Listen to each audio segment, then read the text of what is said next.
Quantic player starting to the top left of the map. Ohana is map number 2. Again in this Terran versus Terran mirror. We have the red player to the top left. His name is Quantic TheStC. Quantic STC. Quantic's got to get him a shirt. Yeah, they will. They definitely will. To the bottom right, though, we have a champion. Starting for LG, I am. Incredible miracles. AJM MVP. I just think, you know, if we'll take a shot at MVP really quick. He cut his hair. I don't know if it's just a subtle thing I wanted to mention. It's not a significant haircut, but he did dye it a little bit, and it is a little bit shorter. Proxy Barracks. Yeah, Proxy Barracks for the STC, who I think actually would look really good in the red Quantic jersey. I think he would look really good in that. I just wanted to point that out. I'm a little disappointed he hasn't gotten one yet. Maybe he just didn't wash it. Maybe it's his fault. I don't know. You can always put it in the dishwasher. He could. I don't know if that's effective, though. Said the guy who suggested we could actually clean our keyboard by putting it into the dishwasher. Actually, I've done this before with keyboards. As long as it's not a mechanical keyboard, you can do this. And if you dry it before you use it, you make sure you leave it out for probably like 3 days. It works. It's clean. I'm not kidding. Okay. Don't do this with a new mechanical keyboard or anything like this, guys, because that is not a good idea. That won't work. Don't send your Razer Black Widow in there or something, then tweet at me angrily. We're going to have Proxy Marauders from the STC, as you guys already figured out by seeing that Tech Lab go, but we'll see how well this affects As soon MVP. as you see the Proxy Barracks and gas is taken, you know what's up and you know what's coming. MVP is scouting, though. He missed the barracks so far, but will he scout it? Yes, he's able to spot it. Yep. He's already on his way, though, to build the command center. Yeah, as command center gets made on the high ground, he's going to need to make that bunker there as well. And if he gets the bunker up in time, he should be fine. He didn't cut any corners with his build. Regular 1 racks expand, and all he's going to have to do is pull a few SCVs to hold the Marauder and make sure the bunker finishes, and then he'll be fine. Yeah, as soon as the bunker is done, he'll be fine, and he will have the second command center, the orbital. And he needs to pull a unit or two. If he loses the Marines, that would be bad news. And it looks like it will get up. I'm actually really surprised he did not target the SCV making the bunker with how many hit points that Marauder has. Oh, the Marauder simply walks in. He doesn't actually care too much about the wall. As long as he doesn't get surrounded, he can do some damage here, but another Marine pops out of the barracks. Oh, nice micro by MVP. Yeah. Pulls away the weakened SCV. I thought the control was a little bit disappointing. If he stopped, I mean, MVP didn't even pull any additional SCVs. If he just stops the bunker from going up, then the second Marauder gets a little bit scary. Now, we have 2 more Marauders on the map and a Reaper being rallied. He canceled that, though. I like the idea of the Reaper. Yeah. And I'm not sure if he can do too much here. Of course, with the barracks giving you the vision on the high ground, you can just do a little bit of damage, be a little bit aggressive here. But doing actual damage, like killing something or forcing your opponent back, this will not really work. Yeah, there's not even any depots to pick off for MVP here. The only thing he could hit would be the command center, and he actually changes his mind. He goes back, leaving a Marauder to make sure the command center isn't comfortable, and so that he knows when it comes down, and he's going to send his barracks back home. And with this opening, MVP already ahead. He has a slight lead here. He has the command center a lot faster than his opponent. He can now use the double mule. He will be able to double produce SCVs. And at the same time, he's already building his factory. So he's a little bit behind in tech, but not by a lot. Not by a lot at all. And with how even their tech is, really, it's just he's so ahead. His command center of his opponent, though, on the low ground is going to be important here. Nice. And I like this. He kills the SCV, and he's going to make the starport here. Yeah, he's going for the proxy starport. He has the tech lab, so why not? Yeah. But I like it. Good thinking. It's really clever thinking, turning a top situation into one that may work in his favor, just severely limiting the air distance he's going to have to travel. We talked a little bit about exactly the air distance that's now so much shorter, because we talked about how the SSC is a bit ahead in tech, but not by too much. So if the Banshee would have to travel all the way from the main base at the top left down to the bottom right, MVP would have enough time to actually catch up with this. But because of how STC plays this, we currently have a situation where these Banshees might do a lot of damage. So it was really smart thinking. Yeah, I like the bunker being made by MVP as well so much here, because if he doesn't make this bunker, then he can actually fight with the Marauders and the Banshee against the Marines, and that can get out of hand very quickly. Make it a lot more difficult to fight against the Banshee with the Marines, and also just maybe clean up all of them. That's a scary composition to face, but the bunker is going to shut that down. He's not going to be able to break through with a Banshee with the bunker there. Third command center going down for MVP right now, and he's already getting geared up to make some Banshees of his own potentially here. Our Quantic player is on a clock though, because we had the first... Oh, did he cancel? Yes, he canceled the Viking. Did he complete? No. He had a Viking in production and he cancelled it. He does not expect any kind of Banshee attack. And now here comes the Banshee, and that's unfortunate. That's really unfortunate for MVP. Yeah, he's got no defense but the Marines. Here we go. He's going to pull away from those. Great control by the STC so far. MVP losing several Marines here. Oh, this is awesome for MVP to look at how much damage he does. Sorry, STC. MVP is losing SCV after SCV. This is really well done. The STC with a great attack. He needs to be careful. Oh, this should not have happened. That's really... That was a bit sloppy. Yeah, that's a bit sloppy indeed. He walked in with the Marines. He did not have stim, not anything at all. He just walked in and killed the Banshee. This Banshee could have done so much more damage for the STC. Yeah, and it did a little bit already. In total, Workers killed 11 for STC this game. They'll lose his Marauders in the middle of the map now, as they were just kind of hanging out over there for an earlier reason. And MVP now with the third command center up in Cloak of his own. The STC is going to have to be a little bit concerned about this because, yeah, he's got the engineering bay, but he doesn't have any Viking production because his starport's flying in the air on the other side of the map. So MVP could actually do a ton of damage with these Banshees. I'm talking like a ton of damage, actually. Yeah, he's moving in with the Banshee right now, and let's see how much damage he can do. He received a fair bit by his opponent when the STC attacked with the Banshee earlier, but now he has a good shot at the natural here, and so far it doesn't look like the STC realized what's happening.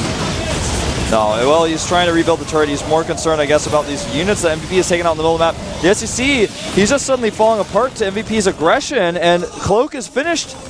He can actually just cloak and come to the other side over here, start picking off more and more SCVs. In the second Banshee's coming to the front. There's no turret there either, so he can actually just fight army units. The SEC really starting to get low on units. Oh, and he misses the scan! Oh, this is really, really tough now for the STC. He was in a... I don't want to say he was in a huge lead earlier because MVP with the start that he had in the game definitely had the edge over his opponent. But with the 11 workers killed, this was a good comeback for the STC. Now MVP though could take down 18, 19 SCV in total and is therefore once again in the advantage. A great position for him. 45 harvesters against 35. Having 3 orbitals of course helps as well. And he's killing Marines right now as well. This is just starting to really hurt for the STC, how much he's losing here, how many scans he's used to try to kill these Banshees. 2 already.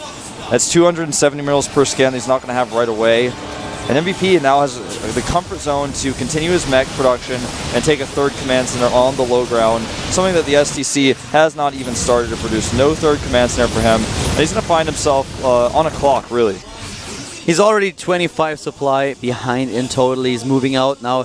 He does not only have stim, but of course at the same time we saw him complete combat shield earlier, which helped a lot against the Banshee Harras.